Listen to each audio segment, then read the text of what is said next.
Hello and welcome back. I'm Randy Bueller. I'm joined by Reed Duke. Welcome to the booth, Reed. Hey, Randy. Hey, everybody.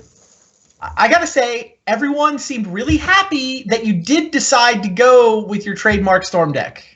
Yeah, even despite the outcome, I'm still happy too. I'm happy to be playing that deck. I quite enjoy it, and if that's what I'm going to be known for, then I'll embrace it. Yeah, no, I've taken the deck out for a spin a couple times too. It can be fickle. It's maybe a little bit fragile, but God, to feel the power coursing through your veins, it's so good when it works. Did not work that round though. No, I kind of got destroyed that round. Any interesting decisions along the way? Before I ask you, the one I want to ask about was the force of will on the ponder in the second game, because that took a lot of people by surprise. I think I could kind of see the case for it afterwards, but I don't know if you could walk us through your thinking there, where you have the treasure cruise, you have the force of will, but no blue card. You kind of want to resolve the cruise, and he goes ponder. Yeah. So the situation there was, there were two things going on. One is that I was very light on resources, so I knew for sure that I wanted to hard cast this Force of Will. There's no way I'm pitching Treasure Cruise for any reason. And number two is that, my one business card was Treasure Cruise, so it's in my best interest to fill up the graveyard. So Force of Will and a Ponder is not normally a play you would make, but basically things were set up where it was really, really, really good for me to be able to spend my mana and cast the Force of Will that turn, because if Caleb just resolves the Ponder, plays land and says go, then I don't get to use my mana, and I'm going to untap facing another unfavorable situation where I can't really cruise and hold up the mana for Force of Will. You can top deck a blue card, was the thought that I think I and some of the chat had. Right, but most of my blue cards are good enough that I would be just as happy casting them anyway. Okay, and in fact, you did draw a blue card you were just as happy casting. You drew Paradoxical Outcome is how it played out. Yeah, so I did end up a tiny bit choked on mana there, so you might be onto something that it would have worked out a bit better for me if I had held the Force of Will. Although even that's up for debate, because after sideboard, against a Mentor deck, a combo against Mentor matchup after sideboard, it's basically 100% of their deck is like an anti-combo card. It's either another card draw spell, a permission spell, a Stony Silence, anything like that. So, I mean, I guess I could hope that Caleb finds a bunch of lands, shuffles, and draws another land off the Ponder. But basically, I can count on that Ponder turning into something that I'm going to have to fight through anyway. Fair. So I figured, make the 1-for-1 trade that's going to be somewhat inevitable and make it at a time that's convenient for me to make it, was the logic there. Yeah, I think the results-oriented thinking is, he could have pitched his Treasure Cruise to defend the Paradoxical Outcome. He would have drawn 4. We eventually saw they would have included another Paradoxical Outcome, but it's definitely results-oriented thinking. And you're right, that Ponder could just as easily have given him a Flusterstorm, a Mindbreak Trap, a Pyroblast, a whatever. Yeah, something that works out strangely in that matchup is Force of Will is actually kind of poor on my side, especially after sideboard. Yeah. As I mentioned, all of their cards are sort of hate cards after sideboarding, and I have to fight through them all. And if I ever have to spend 2 resources to fight through one card, that gives me a long run disadvantage. So it's almost like I can use it as a tempo play or like an emergency type of play. But in a perfect world, I would, not even be ever pitching cards to Force of Will. It makes sense.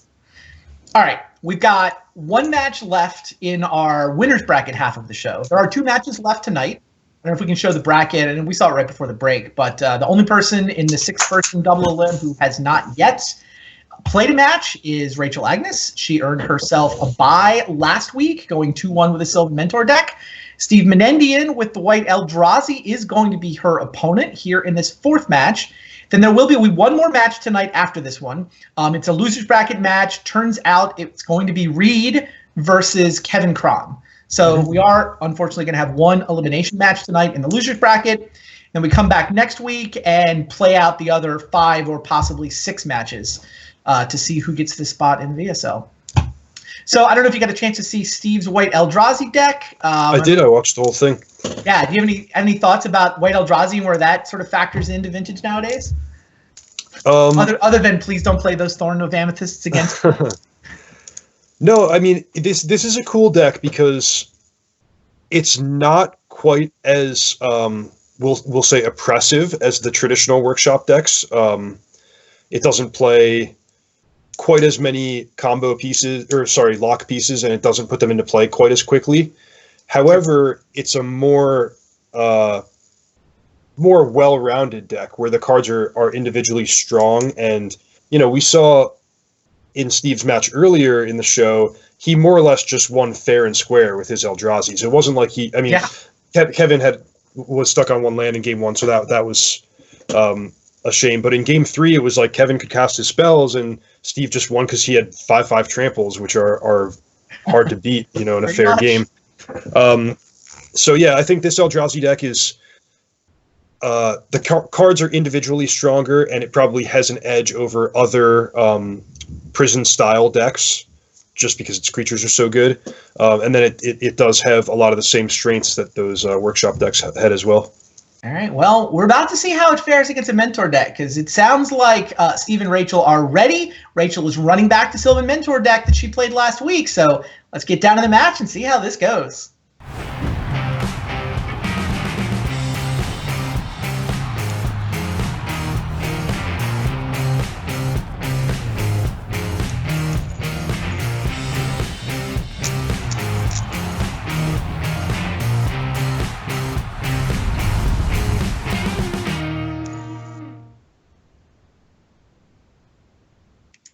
Hello again. Hello again. Almost done. There we go. Steve is in fact on white Eldrazi. He's got turn 1 Thorn. He's got no white mana for the Wingmare, and Smasher's turn away. It's one of those, I guess you have to keep it, but it's not awesome draws. Yeah, I think so. You have a turn 1 Thorn, and you're close to being able to cast a threat.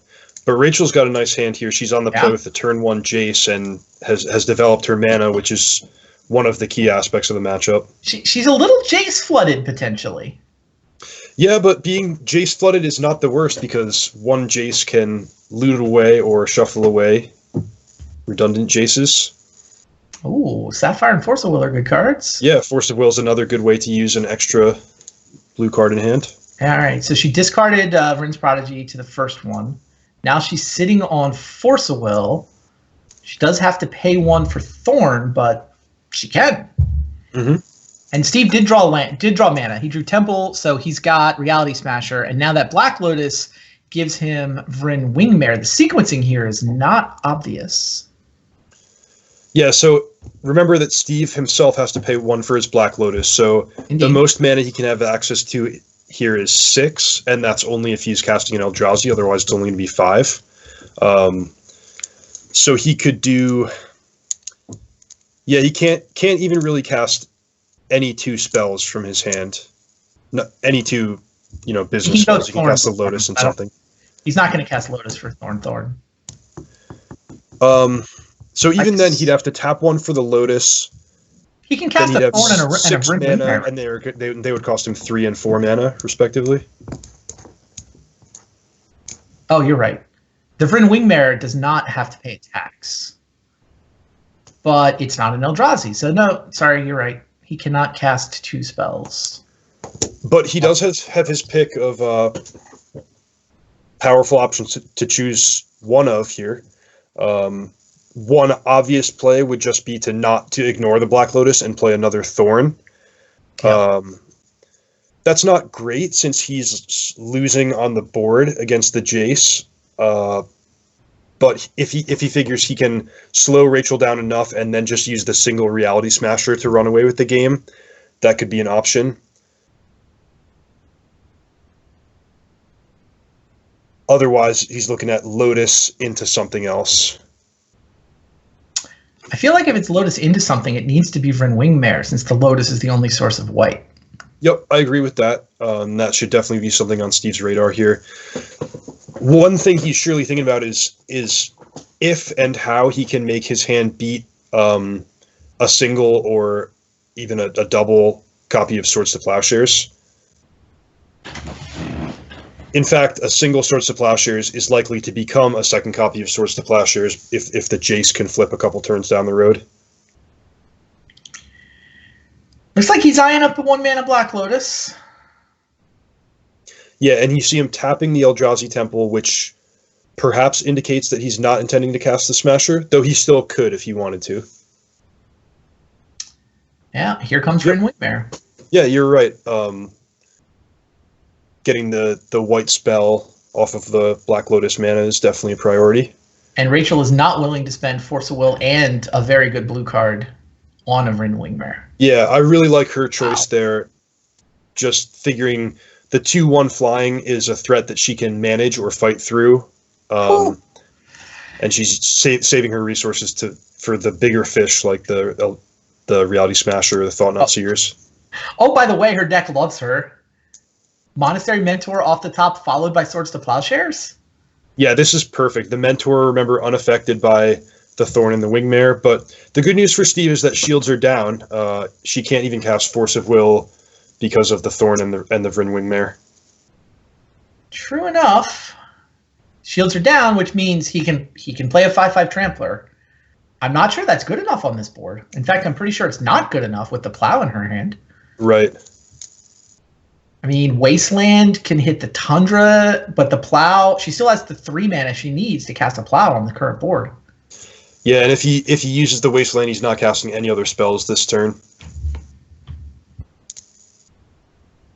Yeah, I mean, Tough spot for Steve. I think you just have to summon Smasher and turn it sideways. Like, I think that's the line here. Yeah, I think it's getting to that point. I mean, his hand doesn't do anything else. You're behind on board, so adding Thorns isn't going to do enough. Yeah, unfortunately for Steve, he had the type of hand that would have been excellent on the play if he could get out in front with a Thorn of Amethyst, but Rachel was the one who got out in front with the turn 1 threat, and now Steve has all of these cards that are like trying to lock the game in place, but it's a place that he doesn't want to be locked in himself. Yeah, so that's the math Steve's doing right now.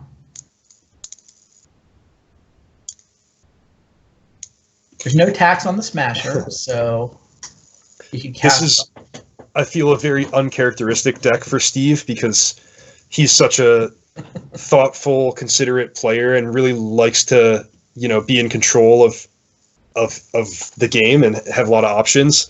But I think the reality is, if you put Reality Smasher in your deck, you signed up to just cast it and attack. Yes, yes. Not that I think beatdown decks are anything other than thoughtful. There's a lot of interesting, subtle decisions, but oftentimes the conclusion is, you just got to turn them sideways. You don't necessarily have control. You're the one asking questions. You don't get to be the deck full of answers. It's funny. My first reaction when I saw Steve was on this list was like, wow, how did he fit Force of Wills into a white Eldrazi deck? It's Steve Menendian. He can't have a Force of Will deck. His range goes from this Force of Will deck to this Force of Will deck. And when you and Kevin were discussing in the pregame show his predictions for what people might play, he was more or less spot on with everybody except Steve. Really threw this curveball. Very surprising from him. All right, Steve decided on the Wasteland line. So he nailed the Tundra. He gets an attack in with Vryn Wingmare, but he doesn't get to do anything else. Yeah, and I'm not going to jump to any conclusions, but I actually saw Steve use the Wasteland and then tap and untap his lands after that. So maybe he may have made a misstep, like thinking he could have cast a second Thorn. Yeah, this looks like a 3-mana Thorn board, but it's actually got tax from both the Wingmare and the first Thorn. So right. Yeah, Wasteland and second Thorn makes more sense than just Wasteland. But in any case, it was a choice of options that were not going to work out particularly well for him. True. All right. Jace discarded a 3-mana Ponder. Mentor gets in an attack as a mere 2/2. Yeah, so it looks like Rachel's going to be more or less content to just sit on her reactive cards here. Because the pressure's on Steve, the ball's in his court, so to speak. He needs to produce something to change this board state, and Rachel has 2 answers in her hand. Yeah, she can cast both the Plow and the Force with the mana she's got untapped.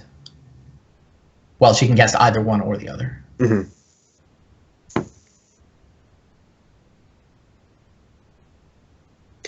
Now, right. one thing It's I'd funny, like to Steve's pay. got exactly the same scenario. He has got to Yeah. wait because he drew a wasteland. So this is just the same board from the previous turn, except that Rachel has untapped mana.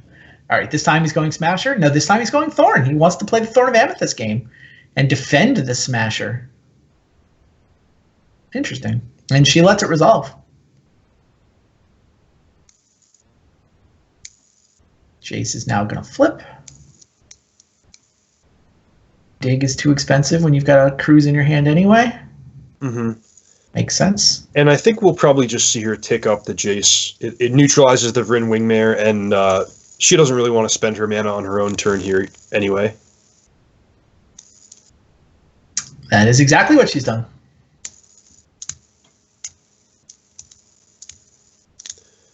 So yeah, one thing I'd like to keep an eye on as we get deeper into this match is what are the differences between Rachel's mentor deck and the mentor decks that, you know, the world at large is playing. She has Sylvan Library, which, you know, one of her favorite cards, and it served her very, very well last week for anybody who watched. Mm-hmm. But the cost of that is a multicolored mana base, which can sometimes hurt against these decks that, you know, wasteland you and attack your resources in other ways. So we'll see. Yeah, a lot of mentor decks can go get a basic island, even a basic plains, and she doesn't get to have basics. Does she have any? She might be on actual 0. So Null Rod is almost a 0. good draw for Steve here because it cuts off 2 mana, and that can actually be the difference between Rachel casting or not casting spells for the rest of the game. That's a good point. Unfortunately, she has the Force of Will, so it's not perfect. But you know, that is one of the type of cards that Steve was navigating this game towards. Yeah, note the main deck Null Rods. That is not always true of Eldrazi decks. I mean, some of the Eldrazi decks will load up on all the Moxes. I mean, the mana base is weird in these decks where if you want to play all the Moxes, you kind of also want to play all the Wastelands because you want disruption and you want the acceleration, but then Null Rods are incredibly disruptive, except you have a bunch of Moxes in your deck typically. Yeah, I really enjoyed you and Kevin discussing that tightrope that Vintage players have to walk these days. Yeah, I think the right line, my opinion anyway, is you cut a couple of Moxes and play Melrods. That card's just so insane in the format right now. I mean, it's good against many of the workshop decks. It's good against paradoxical outcome decks. And sometimes it can even be good against Mentor. Mm-hmm. Yeah. She has to force the will this, doesn't she? I think so too. Yeah, she's down to 3 mana and everything is taxed at +3 if this resolves. Yeah, I mean, if she doesn't counter it, she's not really countering anything else. I guess she can cast only the Force for the rest of the game if the Null Rod resolves. But I think it's also time that Steve's getting low enough. His main mana source is Ancient Tomb, and she's got the Mentor. I think it's just time for her to pump the gas. Is Time Walk good when you're going for the Monastery Mentor kill? What do you think? I'm told that it is. How about 2 Time Walks? Yeah, this is just over, right? Time Walk, turn him sideways, take the Time Walk turn him sideways, walk again. Mm-hmm. Sequence it better than I just did. Yeah, Time Walk is really good with Jace Vryn's Prodigy, Jace Telepath Unbound. Yeah, here's 5. Here's another turn. Not as good as Time Walk here.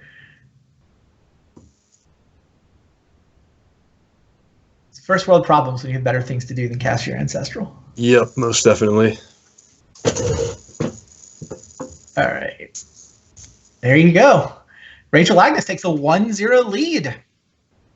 She's 2-1 with this deck already, trying to run it up to 3-1, trying to get a spot in the winner's bracket final against Caleb Durward. And that, if it comes to that, that would actually be their 3rd showdown so far in this tournament. Good point. Which is cool. She won both of the first 2. So it actually looked to me like she didn't change a whole lot. She took out her mental missteps, which is a normal strategy against these Eldrazi decks, and she's got I think the Dragon Lord Dramoka and the Supreme Verdict came in. A Serenity, which is a very cool card.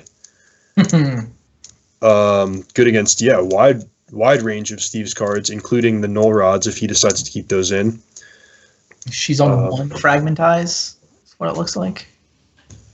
Yep.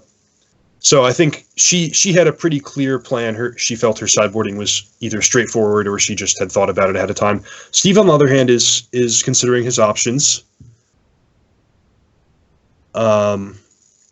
He's thinking about the Null Rods. He's thinking about the Umezawa's Jite. He's surely thinking about how much, if any, removal to have in his deck. I like Steve's 3 Mental Missteps. That's a weapon that often these prison decks don't get to make use of, but it can catch people off guard too. It can. I don't like it. I fear that the misstep is only good in the matchups where you're already good. And I'm not sure you have room for it. Like, the deck is in such danger of flood. I mean, you have to balance this deck where I believe Steve's list is on 30 mana sources, 30 cards that tap for mana. And then he's got a bunch of disruption. Like, there's not that many actual threats. And I don't know if you can afford mental missteps in a list like this. Yeah, that's a good point. And, traditional knowledge is that the more mana you put in your deck, the less you want one-for-one trade cards like that. Precisely. However, if we're living in the world where just everyone has Swords to Plowshares and that's the best card against you, I definitely see where he's coming from. Yeah, no, Swords to Plowshares is the one card that it's very, very good against. Maybe that's enough. I think I'd rather have another threat there. Speaking of Swords to Plowshares, Rachel has not a terribly exciting hand, but a very anti-Eldrazi hand in just a bunch of lands and Swords to Plowshares. And speaking of mental misstep, Steve already had to mulligan one hand that had a misstep but wasn't keepable. Now has a 6-card hand with a misstep. It's a very good 6-card hand. It is. It's a turn 1 Thorn, which is great. Like, the whole reason to play Moxen in an Eldrazi deck is so that you can start doing annoying things on the very first turn. So that worked out the way he drew it up. He's going to get to play a Displacer on turn 3. The only problem with Displacer is it's a trained Armadon. Like, it's just a 3/3. And in fact, I think it's not as good as the 2-mana Thalia, as I think was. And he has to choose one or the other because he can only name one with Cavernous Souls. Cavern is his only source of white mana, so he either has to name Human or Eldrazi, and the other one will be stranded. Chose Human. Yeah, I think Thalia is better. Yeah, I think so too. One of his chances to win this game is just to hope that Rachel doesn't have a land-heavy hand, and maybe, with 2 lock pieces, she's just not going to cast any spells for a while. Right.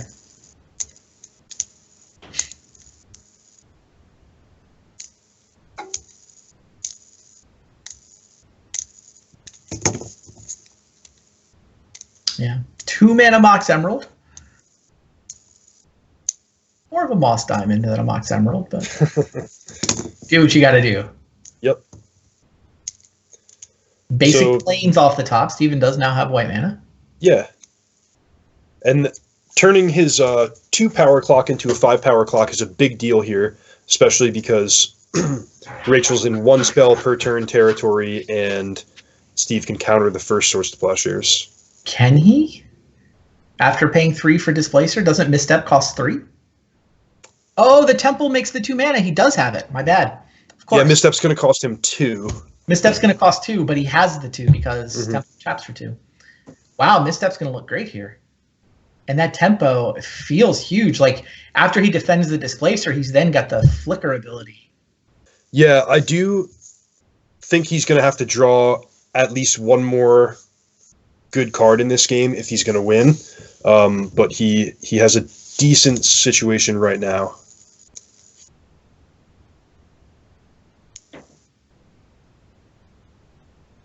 All right, so I got to imagine this attack prompts a plow. It's basically forced to be on the Displacer, so the Flicker ability can't save Thalia. Yep. Can't save itself, obviously, but hey, Steve's got the answer. This is exactly why he put this card in his list. I questioned it, but it has played out exactly the way Steve wanted.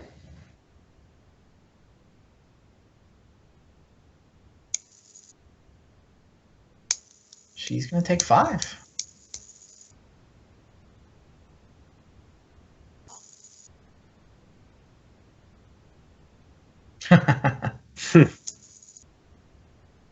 Or plows. Is she setting up a gush here? I wouldn't be looking to gush just yet. I think No, I don't. the clock's either. slow enough that she just wants to put her lands into play and have them for later. I think I agree. Yeah, she's going to do the main phase plow. Hypothetically, another misstep would be castable here, but Yeah, so I wonder what has changed there that made her instant speed the first one and then main phase the second one. It's not clear which option is better, and they're no, I agree. 99.5% going to be the same, but just strange to mix it up like that. All right, Steve's got a 6-turn clock. I'm with you. I feel like Steve has to draw another proactive threat, especially now that Rachel found a third plow. Yep. She's trading, and her life total is still double digits, so you got to like Rachel's spot from here. Yeah, I definitely do.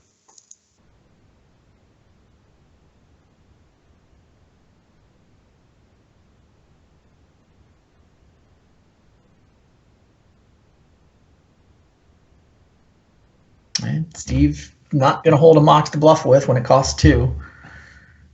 He is hellbent. So now Swords to Plowshares can take out Thalia, and Nature's Claim can take out Thorn of Amethyst if she wants. And yeah, then it's off to the races. And yeah, Gush feels much more reasonable now. She's got better things to do than Nature's Claim, it turns out, because Jace Vern's Prodigy is here. Mm-hmm. Steve top decks a Wasteland. Yeah, this is a thing that happens with this list. You put 30 mana sources in a deck, and sometimes your board looks like this. Yep. And the biggest problem, I think, with the Eldrazi deck is, yeah, you have so much mana, and you have these really, really potent threats, but those threats can still be 1-for-1 or right, close enough to 1-for-1. So, yeah, he presented a couple threats. Rachel had the answer, and now it's just the all mana deck against the all card drawing deck, and we know who's going to win that battle. Indeed, we do. All right, Steve does go ahead and fire off the Wasteland. Fair enough. Now Monastery Mentor is here. Mm-hmm. Steve picked the right land to waste, but she's got another white source in the Tundra in hand. Yeah, I mean, there's still a Thorn that prevents her from going 2 bananas. Right? She can't actually follow up with a spell yet. But if she gets to untap, and she will, Eldrazi Temple off the top for Steve Menendian. So we can watch her go nuts in slow motion, I guess.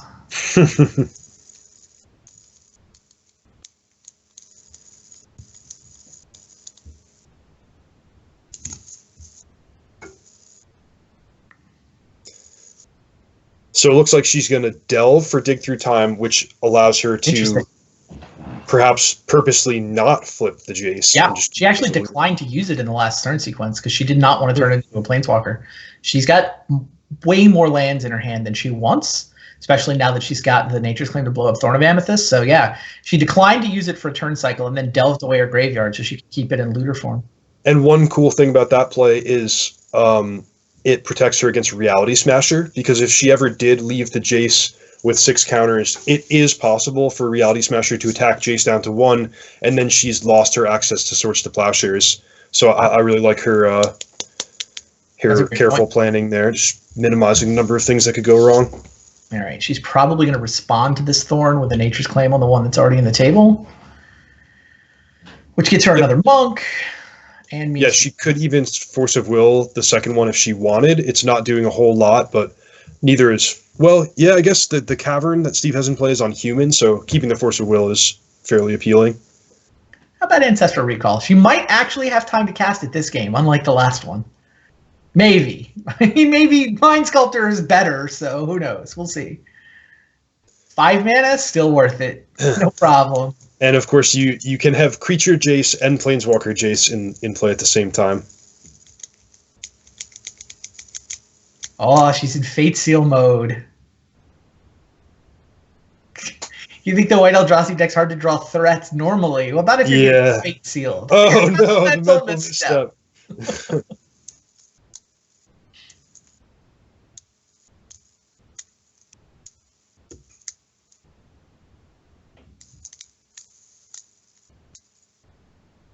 There's no sequence to get Steve out of this, right? We're just rubbernecking, watching the car wreck.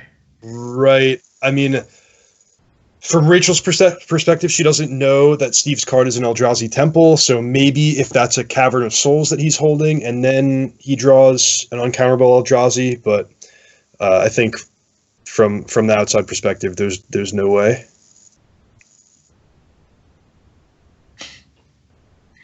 JVP almost got in the fight there.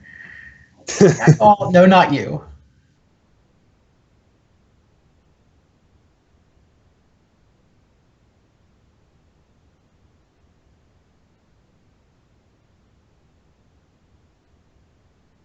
Eldrazi Displacer reasonable against monk tokens, but I think it's going to be too little too late. It does give Steve the ability to flicker out a monk token, and I think that's why she's actually lining up this Force of Will rather than just plowing it.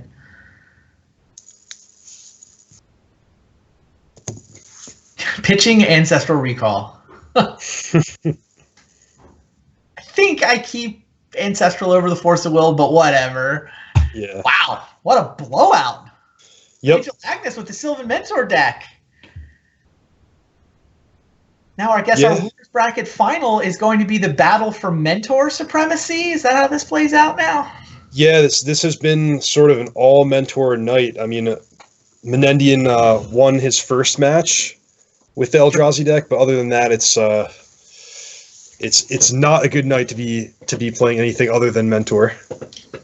Yep, you see Caleb with the 2 wins, Rachel with the bye and the win. The 2 of them will play next week. Now, the way this double elimination tournament works, whoever wins between Rachel and Caleb will have won the winner's bracket, but we still have a loser's bracket to worry about. Nobody is eliminated until they've lost twice. This is how the loser's bracket has turned out. Kevin and Reed are going to play tonight. Andy and Steve will play next week. And then you see the winners play, and the loser of that match between Caleb and Rachel will drop down to match number 9. Now, whoever wins the loser's bracket, if they want that spot in Vintage Super League, they're going to have to then beat the winner's bracket champion twice. That's how double elim works. We will have either 5 or 6 matches next week, depending on how that plays out. But that's next week. For this week, you got to go back into the fray with your storm deck. Facing elimination this time, but I'm intending to come back next week if I have anything to say about it. Sounds like a plan. All right, well, good luck to you, Reed. Stay tuned, Thank guys. you very much. Our one and only elimination match of the night is coming right up.